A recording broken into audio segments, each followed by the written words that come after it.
Got a special guest. Hadn't had him on in a little while. Kenneth from Crush the Street. It's been a while. We've talked stocks and cryptos and economy and dollars and all kinds of good stuff. What brings you to the Realist News Show today, my friend? Hey, Joe. Good to talk to you once again. It has been a little while. I appreciate you. I appreciate the work that you do over at your show, your channel. You've been pouring years of effort into your audience, and it's something that I don't take for granted. So congratulations to you and your success on that. But yeah, no, it's been an exciting ride here at Crush the Street. As you know, we've really pounded the table hard in 2017 with cryptocurrencies. And, you know, we're always trying to look for the new trends, where things are going. And what I can tell you is things are rapidly changing and technology is rapidly changing. And the emergence of artificial intelligence is going to have massive implications on the economy here. And it's something that we've been doing a heavy amount of research on. AI, the greatest disruptor in history now, is really where I think things are headed. I think 50% of jobs, current jobs in the US right now, are at risk of being displaced by artificial intelligence. I know that number sounds high, but not all jobs will be displaced, but I believe that there's a risk of it being displaced. And, you know, we can talk about how smart AI is getting, you know, the implications on the economy, and just really why people should be aware of what's going on. I mean, there's so many things to talk about, right? The sacrifice of privacy for convenience. Is AI going to act in a morally correct way, or is it just going to be all efficiency at the expense of, you know, what is best for us as a society? So lots to talk about here today, Joe. So yeah, I'll send it back to you. Yeah, so AI, and I've had a lot of people ask me questions of that over the probably last year, especially, maybe couple people over the last 2 years, asking kind of a similar question. You know, how does this affect jobs, and what is this going to do to the economy? What's it going to do to our privacy? They've asked me all kinds of stuff, and you know, we haven't really had to deal with AI too much. There are some systems behind the scenes that use it, but again, it's fairly new. It's programming, essentially. It's human programming that creates AI. You know, the issue is going to be, does the AI learn, so to speak? You know, can it learn and make its own decisions based off its learning, or is that human always going to be there to give it the next step of learning or not? In my opinion, no. It's just, if you can program something to what we call learn, it's going to do what it thinks is right. You know, like we had that, what was that thing, Alexa or something, you know, and it was like, you know, are you going to, you know, do something, you know, I forgot what it was about, asking about killing humans or something, and it, you know, gave this silly response, and everyone was like, hey, wait a minute. You know, like, not so funny, right? That was not written that way. She actually answered that way, so that was kind of odd. So, yeah, it's something we're going to have to pay attention to. So, yeah. I guess you've been really looking at it lately here. So, what are you seeing? Well, you know, it's really the emergence of technology moving forward and really starting to mimic the human brain. It's always been this programming thing. You know, we program something to push one button and then it does the next step. But what they're figuring out to do is create a platform that really mimics the human brain. Which is where things get really interesting. And, you know, you might be aware of the Google's AlphaGo, which was able to learn how to play the ancient Chinese game of Go. This is a game similar to checkers or chess that has more combinations than there are atoms on Earth. So there's no way to pre-program every move on this. And it was able to, you know, play itself like 10 million times and get smart enough to beat the world's best player. And even when the scientists and the observers were watching this, they were blown away by the moves that it was making, because it wasn't conventional human moves, but they were moves that were essentially superior to the moves that humans would have made. And what was really shocking was a year later, they created another machine that was even more primitive in the sense that there was less programming, and it was able to learn and surpass the previous year's model. And again, it goes to that platform of being able to learn on its own and make decisions and infer. And the implications of this is machine learning is going to equal machine earning. It's not going to just be menial jobs that are replaced like there was in the past, or manufacturing, or just grinding corn and wheat and things in the field that were otherwise laborious and maybe didn't take a whole lot of skill. But AI is going to start entering very consequential jobs and very consequential areas of our society. AI is getting so smart, and people are speculating that it's going to be essentially a species that we have to contend with, because it's going to be so smart and so consequential. It's going to be like dealing with another species, potentially. And I know this is a little speculative and a little bit far-fetched, but potentially more superior than humans, in the sense that they can do the job of humans even better. So that's where things are heading. And why, it makes you wonder, why would, look, I'm all for, I'm in IT, so I understand, let's make this better, faster, more productive, that sort of thing. And I had a guy who came over a while back. If he's listening, he'll know who he is. But he was telling me he went to work for this company, and basically in an Excel spreadsheet, he created formulas and links to other spreadsheets and things that pretty much the management said, well, we don't need like 12 or 13 people here anymore. You just came in, and in a few months made our system better and faster and easier. We don't need these people anymore. You like replaced 10 to 12 jobs or so. So he was like, he was sharing that story with me. He's like, all I did was make what they had better myself. So if you have AI doing that, and all of us humans here, we got to work and make money and pay bills. At what point do we say as like our own species, yeah, we could do that, but because the consequences could equal this, we're not going to. But it doesn't seem like we're stopping on this. This is going to be the next thing. Yeah, there's definitely truth to that concern. Absolutely. And the problem with it, though, is it's not us as society that are bringing this along. It's, individual people and entrepreneurs just taking one step in front of the other and implementing technology that is just more and more efficient. It's just that this efficiency is getting super high level.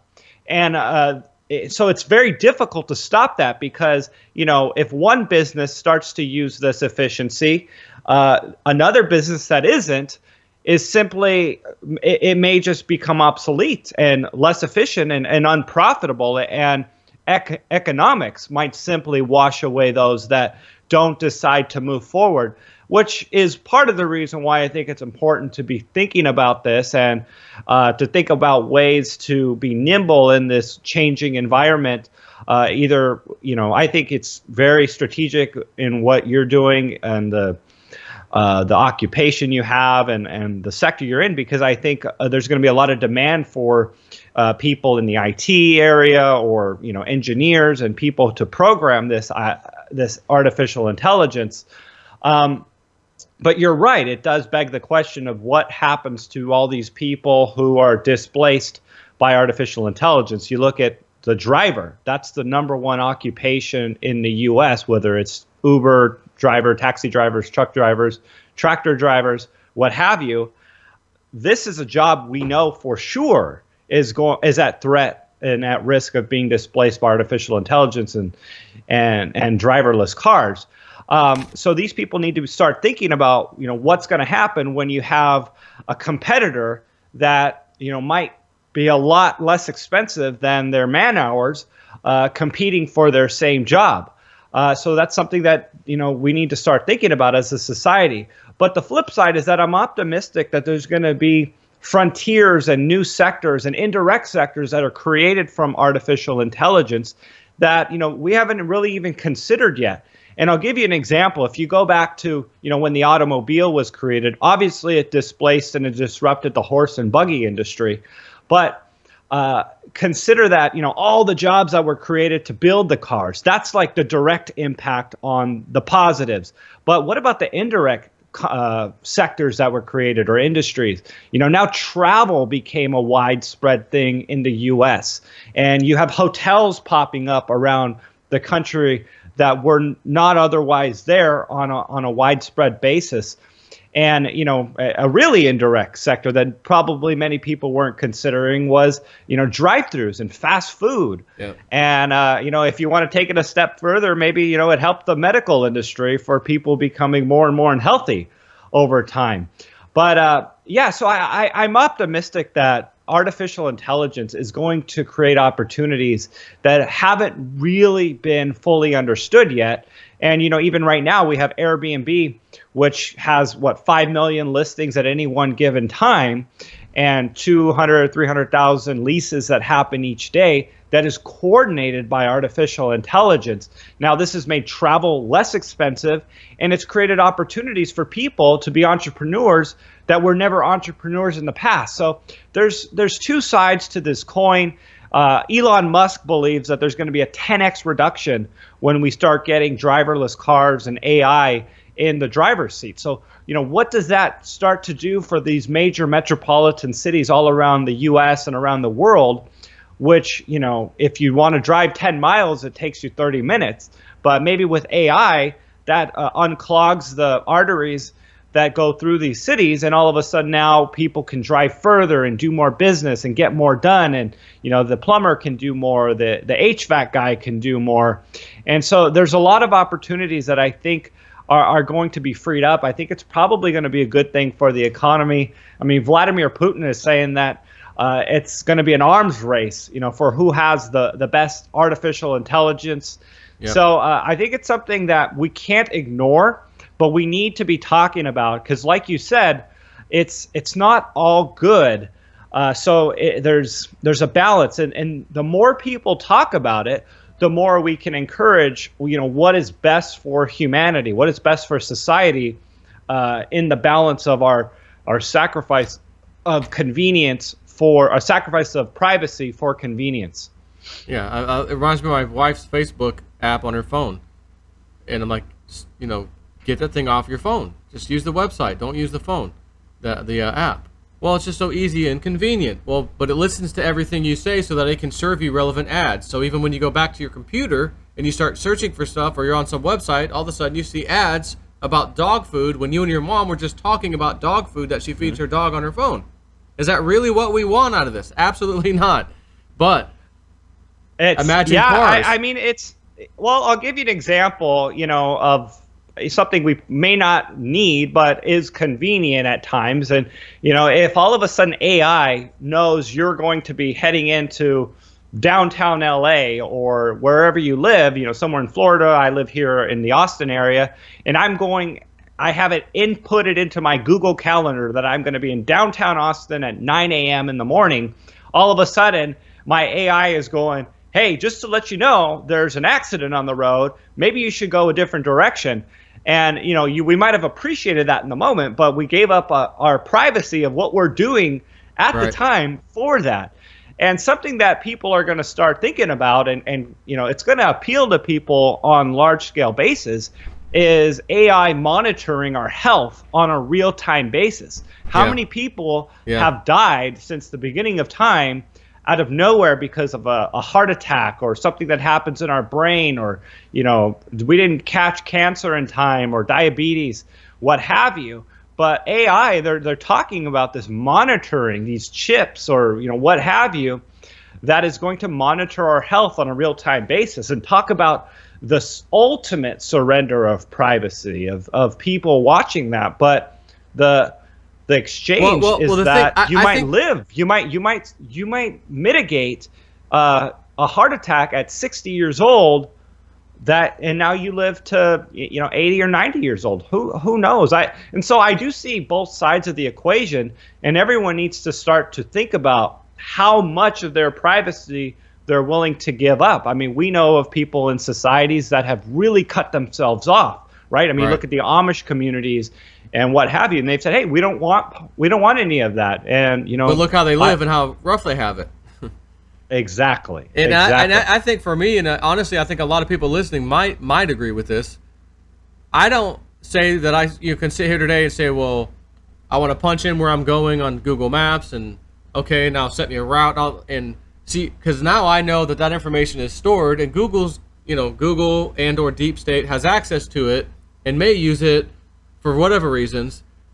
I don't like that part, but I do like the functionality of it. So it's like if we just knew that all these things were functioning, but there was no third party collecting and grabbing all this data, so that part's made illegal. But the systems to function, they just work. So the data doesn't stay there. It doesn't, maybe there's a slight history of 7 days or something or whatever it is. Oh yeah, I want to go back to that place. Here's my history. Or you have your own settings again. Maybe you want the last 30, 45, 60 days of history, but you have the peace of mind knowing that some, entity isn't there grabbing all this information, using it for whatever reasons. Like we've got the DNA company, 23andMe. Let's take DNA samples. Oh, by the way, we're going to sell it to GlaxoSmithKline. Well, hold on a second. I don't remember signing up for that. I think that side of it, it's not good. But a good side of it might be, oh, well, the DNA test showed us that you have this history, and here's a diet you should probably follow. That would be good. But the selling it to the pharma company, don't like that. So I see both sides. I just think if we can get rid of the nefarious side of this, all of it could really be good. I mean, think about having a car, like you said, I've got to be somewhere at this time. All right, it takes you there. You jump in the car, an autonomous vehicle picks you up, even if it's not your own, whatever. It drives you there. You no longer have to drive. And as it's changing lanes, all the vehicles around it, and within however distance, 200-300 feet, are all synced, and they know which cars want to go where. It knows in 200 feet, my car is going to change lanes. Therefore, one car slows down just a little bit, lets me in automatically. No more road rage. No more pissed off. No more bumper-to-bumper traffic because everything's in sync and just flowing. Because, unfortunately, I have to say the human element is out of it. And we just have machines that don't have the feelings, the care, the pissed off. They just work. So there would be huge benefits. I can see that. But, again, for me, it's how do we stay, rest assured that the information that these devices need stays within that system and that there's no third party human or whatever grabbing that data for, again, nefarious purposes. That's my biggest thing. But aside from that, I don't think it really matters because it seems like we're heading down that path whether we like it or not. And I think that's what we have to acknowledge, and that we are heading down that path, and it's not necessarily you or me that's pushing this along, but there's a lot of people in this world.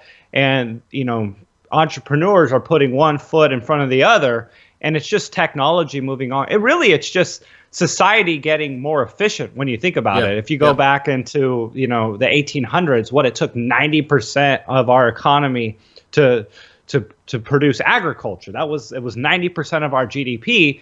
Now, everyone still eats, but it only takes 2% of our economy to do this. So we're that much more efficient, freeing up so much more of our economy to do other things. And that's what's happening. We're getting more and more efficient, and we're sacrificing our privacy for convenience. I know another thing that it's going to be pitched to us and sold to us is, having AI, whether it's in a chip or what have you, having your money in these things. And, you don't have to walk around with cash. And that was the sell for credit cards and things like that. But What happens when you don't even need a wallet on you? You don't even need an ID. It's just facial plugged recognition, whatever it is. Yeah. Yeah. If you want to just download your medical records, at the doctor's office and share whatever you have with them. I mean, it's right there. It's right on you. And that's it. So again, it's just more convenience for the sacrifice of our privacy. And I think that's very much where things are going. Let's talk about this for a second here, Joe. The question is how can humans compete with this? And we already talked about AlphaGo, but consider now we have the internet, and the internet is, this ledger, this historical database that goes back to the beginning of time, essentially, with all the information that's ever been put out there. The internet has all of this information on it, and we can learn anything we want from basically, what have you. But the problem is, a human can only update a little at a time, but a machine can instantly update. And what are the implications of tens of thousands of machines learning things all around the world and communicating with each other and updating each other? There's just an exponential amount of growth and knowledge that I believe can happen with AI that humans are going to have a really hard time competing against. Sure. And I know that the idea, and many are talking about it, is to not just compete with AI, but align ourselves with AI. And again, going back to the chips, they're talking about being able to chip people, and if something is learned, you now download that information into your brain. And it's this alignment of AI with Matrix style.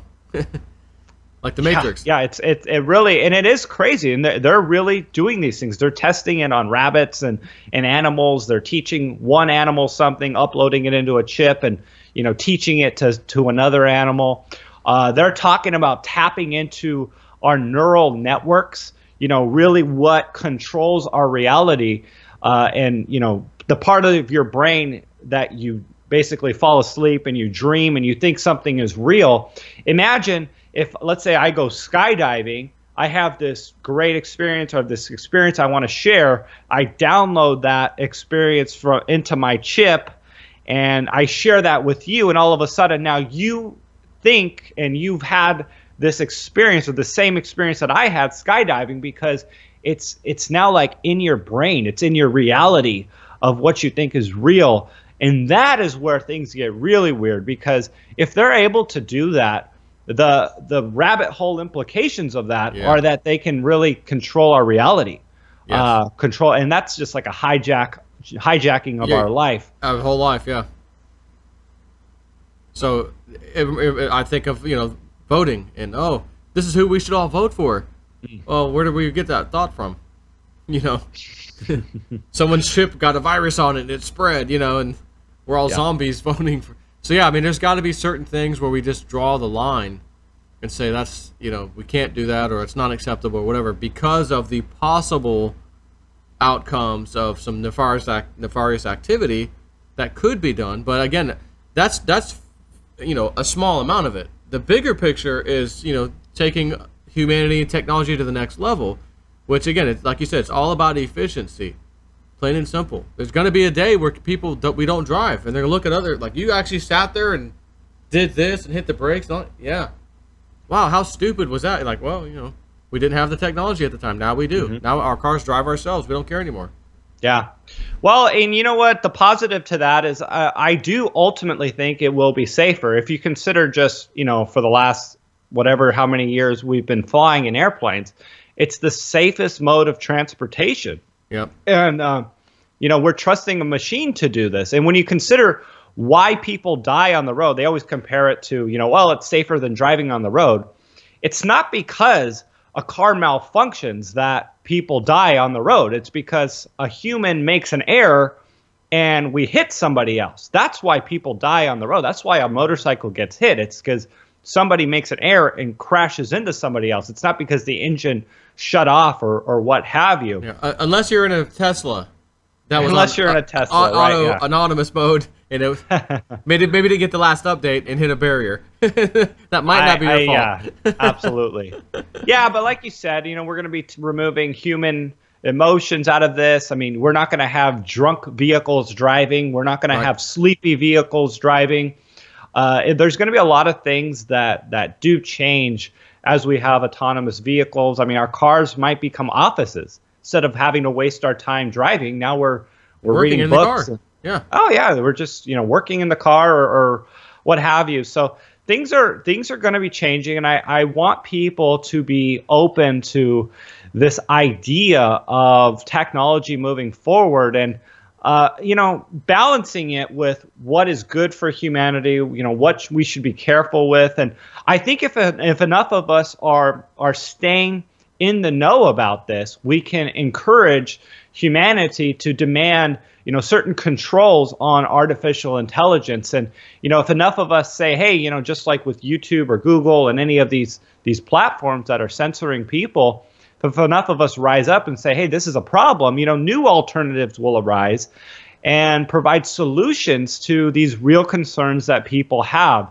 And that's where things are birthed, is when there's a need in society, and entrepreneurs and people rise up to meet that need. And that's why it's really good that we're having this conversation. We don't know what we don't know, so I can't give you every sort of implication that is going to happen. But I think that we're opening up our minds to the possibilities, and being prepared, we can be nimble.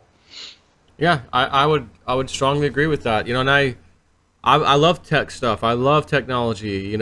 Drones that can hover, GPS. I've got a Phantom 4 drone. I think it's old technology now, and it still amazes me. Like, yeah, I think I can fly it around. I can see through my screen on my little tablet that's attached to my controller or whatever, transmitter, and I'm watching what it sees, and I can move the camera, and I mean all this stuff. Jet skis on the water. Like, we've come a long way. Yet we've got a long way to go. But I'm optimistic about some of the cool stuff and the cool technologies and the what the future has. I just nothing is easy and free and done right the first time. So there's always gonna be that person or party out there that says, we could use that for this reason, and it's not a good reason. It's always gonna be there in anything. So whether it's AI or the banking system or your neighbor or whatever it is, there's always somebody that's got bad intentions. So we just have to be aware of that as we move along and say, nope, we know what that's about. Stop. We're not going to include that. Okay, thanks. Next. And then move on. So we're a long ways away from the patent office, in 1895 or whatever it was, right? Being shut down, right? The fear of everything being invented. And I think people are really open to the concept that, things are just moving at an exponential speed. But, we got to be talking about the implications, the consequences. We're talking about, you mentioned drones. I mean, killer drones are now out there. And when you really consider what that is, I mean, we're putting the decision to take someone's life or to allow someone to live in the hands of an AI robot. And that is something that I have a hard time even wrapping my mind around. How does a robot know how to infer a situation and to make a decision on whether or not someone deserves to live, and to consider all of the variables in that? I mean, it's just it baffles my mind, and there's going to be lose-lose scenarios that I'm not sure that we fully understand how AI is going to react. I mean, going back to the car example, what happens if you have a child on the road and it's either hitting the child or driving off of the road and slamming into people walking on the sidewalk? What does the car do in that scenario? And maybe it would make a better decision than a human. I have no idea. Maybe it would react quicker than a human and do less damage. Right, sure. I'm not 100% sure. Humans have to deal with. Let's talk about that, because I can see group of cars, 2 or 3 different lanes, packed full of cars. Kid runs out. Car that's about to hit the kid needs to swerve out of the way. Rather than swerve out and hit other people, it's going to swerve into another lane of traffic. However, it's already notified all the cars like that, and they all move. Give enough room for this car to get in. Done. Right? Like, I mean, you could almost say that these things could get to a point where, like, accident, you don't even see it on the news anymore. Even in a case like that, because all the cars are in sync in the area and they all move and spread. Ambulances coming by, they part in it like the Red Sea. See ya. Ambulance goes by. You don't have to, my radio was up, I didn't see it coming, and all that nonsense, So yeah, that's a good point, and no one's ever brought that up to my attention, and I didn't even consider that. But I mean, it's so true, and maybe the car would already know that someone's in the sidewalk way ahead of time, and the potential for someone in the sidewalk. So maybe it's already slowing down. So yeah, you're right. There's the possibilities for this to be a good thing, and in the event of someone living or dying, a game changer for someone at the most micro level could be very positive. So I don't see it as all a bad thing. I'm optimistic that it's going to help people live longer, and people will be able to diagnose certain things sooner, and maybe mitigate unexpected heart attacks, and on the health side, monitoring our Yeah. brains. But we definitely need to be considering the sacrifice of our privacy and making sure that this isn't in the wrong hands, and our lives aren't being infringed upon, and we're losing our liberties to the degree that we're now wards of the state or what have you. Yeah. And then the electronic police come over to bat you over the head for speaking on YouTube or something. Sorry, it wasn't supposed to happen. We're going to look into the programming. That's funny. They only come over to the conservatives' houses and smack them in the head, So, anything else you want to discuss? And talking about the political side of things, I mean, what better way to spoon feed something such as universal basic income, which they're testing in Stockton, California, than to scare everyone into thinking that humans are going to basically be worthless to the economy to a very large degree. So because of that, we need to supplement this and combat it by introducing universal basic income. And what a way for us all to become wards of the state and dependent on the government, than to start to implement UBI on a wide-scale basis. And I think it's very unfortunate. And again, it's why I think it's so important to be having these conversations on artificial intelligence, and having people educated, because you get more than 50% of the population dependent on the government. I mean, at what point do you have producers in your system, and Right. this entrepreneurial spirit, or this creative drive in the economy that moves things forward? If you have everyone just dependent and receiving free things, it really kills that forward momentum in society. And I think it's really bad for future generations. Yeah, I would agree. So we just have to be, very careful, I guess, going forward. Like you said, just, watch what's happening, study it. If there's a meeting or something in your local town or something, go to it. Let's hear what's going on. If the government's any part of it, you should definitely be a part of that and go see what they're doing, what they're up to, what they're proposing. We need to be a little more, I think all of us, a little more politically active, in a lot of different senses too, because we all someone else to do it. They don't have time for that. But in stuff like this, like we need to make some time and make sure our voices are heard. But I mean, we're not there yet. We've got a ways to go, but still, people need to really pay attention to what's going on to be a part of it, part of the solution. I'm grateful for YouTube in the sense of what it has afforded us. I know that they're taking a lot of flack right now for the censorship that has been going on. I mean, obviously, look at Alex Jones and what you had there. SGT dealt with something not too long ago. Yep. So I'm not happy about what happened in those instances, but I'm happy in the sense that YouTube was an example of the internet providing us with this more level playing field, and giving guys like us that aren't part of these monopolies of media this voice to share information. And I think the election of Donald Trump was a big eye-opener for so many people to just not trust the mainstream media. And I think it's a result of the underlying alternative media that really helped a guy like Donald Trump rise to the top and expose so many things. I'm not going to put my complete endorsement on everything he does. Sure. I know we can go back and forth about the goods and bads, but I'm grateful to what we have seen because of the internet. And I think the internet's going to keep providing solutions for us, because it's not a centrally controlled thing. It's us, the people, a decentralized network that really is the on-ramp for whatever we want to share and whatever we want to do. And when needs in society arise, the outlet will be these platforms.